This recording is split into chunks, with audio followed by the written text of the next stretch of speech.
আসসালামু আলাইকুম। আমি মোহাম্মদ আলিমউদ্দিন লুমিনাস ওয়ার্ল্ডের পক্ষ থেকে সবাইকে স্বাগতম।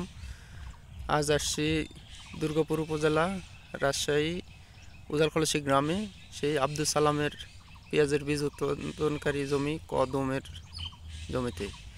দেখুন, এর আগের ভিডিওতে আপনাদের দেখাইছি এই জমিতে কি অবস্থা ছিল ফসলের। মিরাকেল গ্রোথ প্রয়োগ করেছিল এবং সেই ভিডিওতে বলেছিলাম যে আপনাদের পার্থক্যটা দেখাবো মিরাকেল গ্রোথ প্রয়োগ করে কি পরিমাণ রেজাল্ট পাইছে। দেখুন, এর পাশাপাশি জমি, এই দেখুন আরেকটা জমি।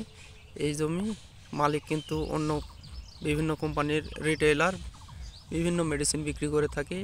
তিনি অনেক খরচ করেছে এবং বিভিন্ন ওষুধ প্রয়োগ করেছে। এই জমির পার্থক্য আর এই জমির পার্থক্যটা দেখুন। এই জমিতে মিরাকেল গ্রোথ ব্যবহার করে এই জমির প্রত্যেকটা স্টিক প্রায় সমান হয়ে বের হয়েছে এবং সুস্থ সবল। আর এই জমিতে দেখুন স্টিকগুলো সুস্থ সবল না এবং তেড়ি বেঁকা হয়ে আছে, সব সমান হয়ে বের হয়নি।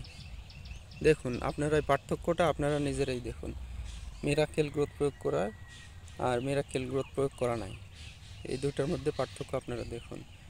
তাই সুস্থ সবল ফসল ঘরে তুলতে মিরাকেল গ্রোথ প্রয়োগ করুন। আসসালামু আলাইকুম।